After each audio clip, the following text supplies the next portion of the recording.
Uncatchable, Freedom as It Is. Episode 4, 1 in a Million. When I entered the room, my heart was pounding hard. I approached the door and placed my hand on the frame, just like when I was embodied on Earth. I felt silly and anxious. The mixture of feelings and emotions was difficult for me to contain, so I resorted to mental discipline to control myself. Standing there, I advanced towards the bed while maintaining my distance, praying to God. I waited and waited. The moment materialized, and Ray began to move, slowly waking up. I couldn't stay still. Will you be able to see me? I wondered to myself. Uff! These situations are going to kill me, I said to myself. I'm going to have to decide what to do. I can't keep taking hits like this. I'm going to have to decide.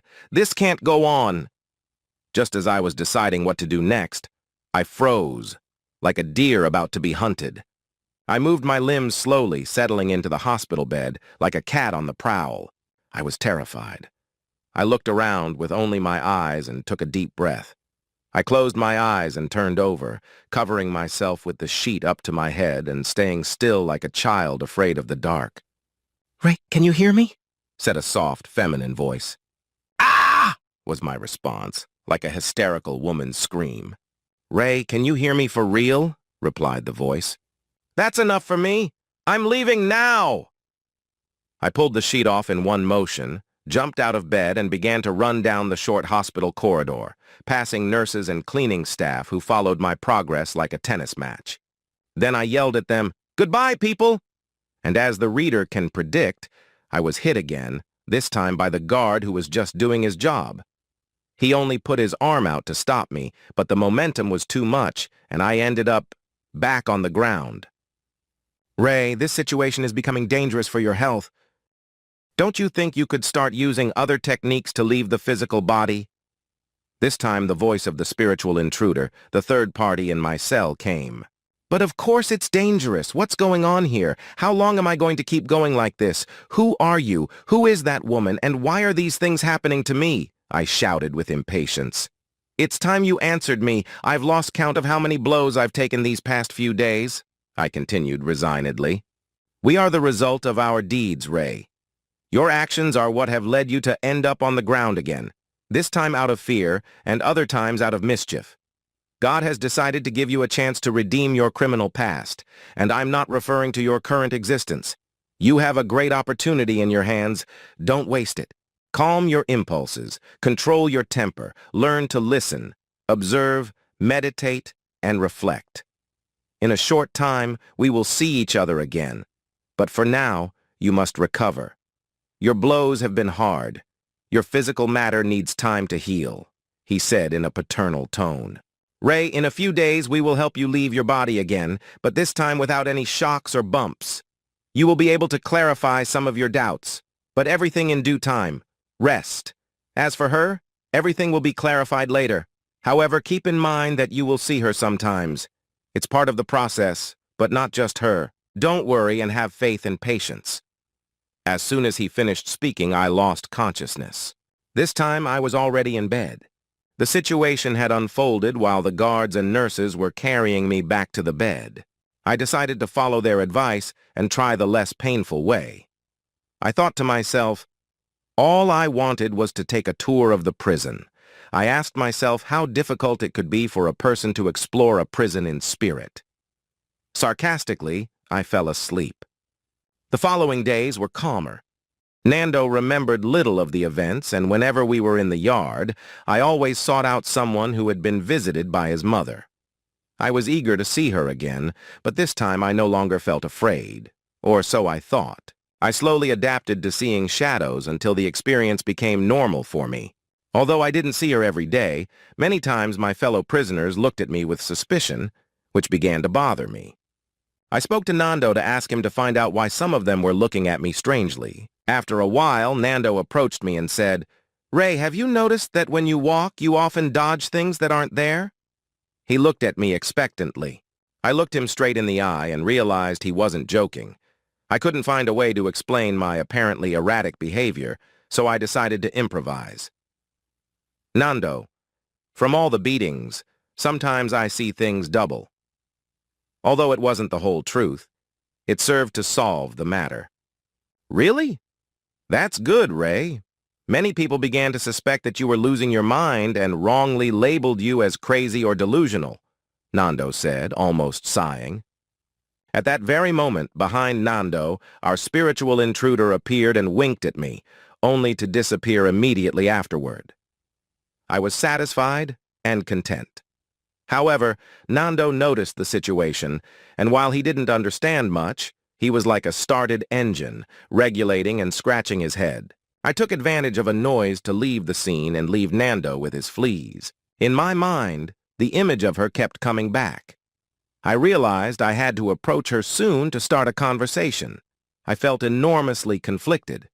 I wondered what my intentions were, and on more than one occasion my reflections ended up in an impossible place. What was I trying to achieve? A romantic relationship with a ghost. No sooner had I finished my thoughts than I saw her standing in a corner of the cell out of the corner of my eye, watching me with a mixture of censure and approval. This time I made an effort to engrave her in my mind. It wasn't difficult for me to remember her afterward. She looked like Pocahontas from the Disney movie, with her long black hair, but her dark green eyes and some white lines in her hair showed maturity. Her clothing was a mix of Native Americans, Japanese kimonos, and long silk dresses. How long would I have to wait to leave my body? I was beginning to get impatient. I felt internal conflicts, and for days, I refused to follow that inner voice that called me to talk to the son of the spiritual mother. Things normalized in prison, and a feeling of emptiness began to grow inside me. I tried to distract myself with everything I could find within the walls of the prison, but nothing could get me out of that spiral. Now I can say it. By the grace of God, the monotony was broken due to some clarifications that the prison director wanted to make to everyone, and they used the distant patio that had a stage for this announcement. It wasn't anything important, so participation was not mandatory. This meant that there weren't as many people. If you ask me about the content of the words of the director Masta, yes, that was his name, I don't remember them. Everything disappeared when, while at the event, the wall of the patio became almost transparent to my eyes. Like a lightning bolt, I knew it was a sign. But of what? Standing like a statue cat, my eyes received images from beyond the wall, disturbing images, but I managed to control myself to try to understand them. I saw dark, grotesque figures, similar to the horror movies I constantly sought. It was as if they were guided by something like smell and were able to follow certain prisoners who were in the patio of the stage and who moved. They stood or sat restlessly with the words of Director Masta. The more they moved, the more uneasy the humanoid creatures became, who seemed to already know the scent of their victim.